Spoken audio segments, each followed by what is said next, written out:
Hola a todos, en este vídeo voy a explicar qué es XPath, cuáles son sus funciones principales y qué necesitamos para poder utilizarlo.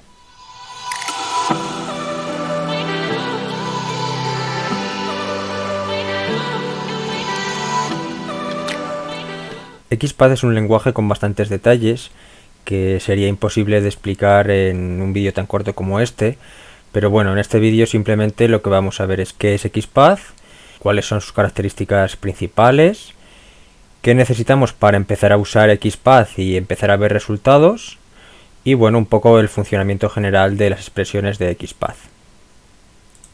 Lo primero, ¿qué es XPath?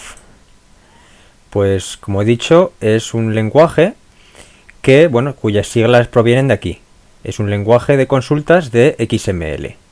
Al igual que hay otros lenguajes de consulta como SQL, que es el más famoso, que sirve para, bueno, para consultar bases de datos en general, pues en este caso, como XML ya explicamos en su momento que era un lenguaje orientado al almacenamiento de información, pues de nada sirve un lenguaje orientado al almacenamiento si no hay un lenguaje asociado de consulta. XPath sería uno de esos lenguajes porque XML tiene varios. Una de las características principales de XPath es que interpreta el documento XML que le pasamos nosotros como un árbol dirigido, lo que llama un árbol dirigido, que es algo así como lo que os he puesto en este esquema, ¿no? Es decir, el XML sabemos que tiene un elemento raíz y todos los elementos que tiene dentro serían elementos hijos. Pues esto se va navegando como un árbol cuando se hacen las diferentes consultas.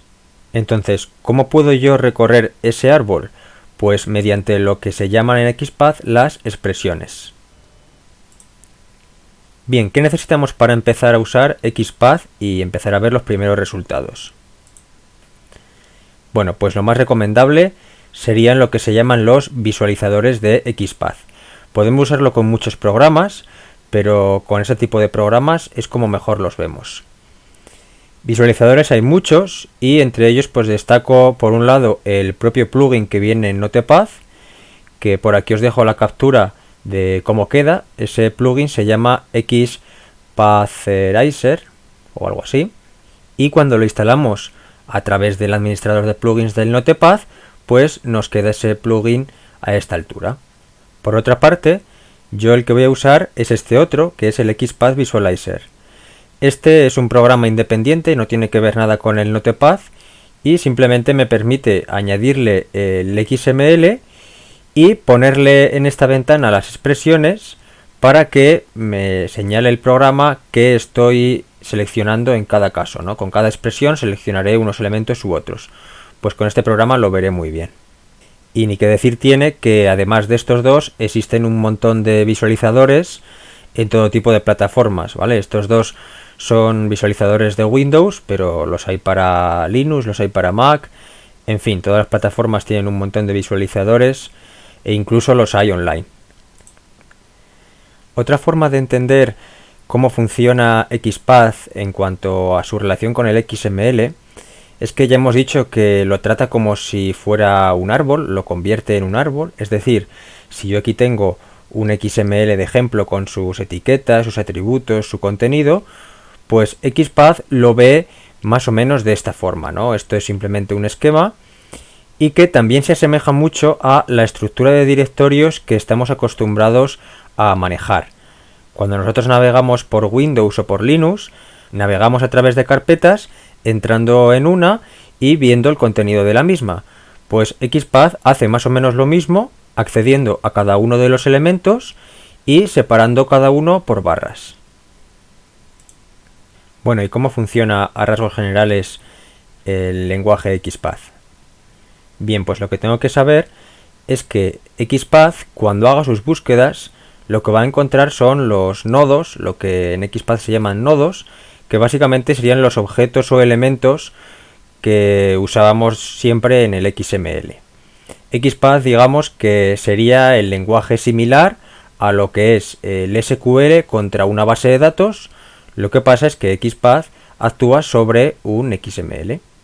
A diferencia de SQL, en XPath podemos encontrar algunos detalles como acceder a ubicaciones tanto con rutas absolutas como con rutas relativas. Esto con SQL no lo podíamos hacer. Por otra parte, también voy a poder acceder tanto al valor como al tipo de los elements y de los atributos. Supongamos que los elements y los atributos serían cada uno de estos círculos. Pues bien, el valor sería el contenido que hay en ellos y el tipo sería el círculo entero. Y por último, lo que XPath también va a hacer, que SQL también lo maneja, son las relaciones entre objetos. Es decir, voy a poder relacionar un objeto con algún otro, fundamentalmente con sus elementos antecesores o descendentes. Y por último decir que la consulta de XPath finalmente nos devolverá o bien un único elemento o bien un array de elementos. Bueno, pues finalmente aquí vemos cómo sería una expresión de XPath con alguno de sus elementos principales. Explico un poco cada una de sus partes.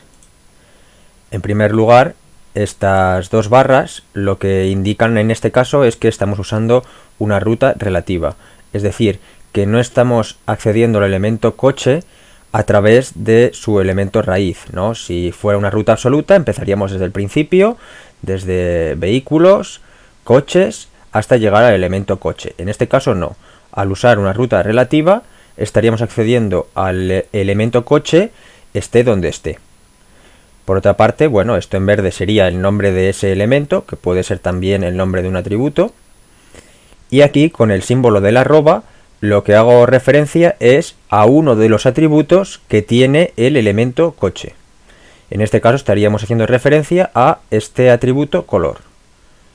Aquí en azul claro tendríamos cuál es la condición que yo quiero que se cumpla. En este caso quiero que el color del coche sea rojo. Y bueno, los corchetes en negro lo que indican es pertenencia. Es decir, que el atributo color con la condición de color rojo tiene que cumplirse en uno de los coches. Es decir, que este atributo tiene que estar en un elemento car. No vale que esté en otro tipo de elementos. Finalmente, esta expresión dará como resultado no solo el contenido de ese elemento que estaría aquí dentro, sino que el resultado es todo el elemento en sí, es decir, desde su etiqueta de apertura hasta su etiqueta de cierre. Y nada, por último aquí os dejo un par de enlaces que son interesantes. El primero es un tutorial que está en español, que es bastante completo y es bastante cortito para poder descargarlo de forma gratuita.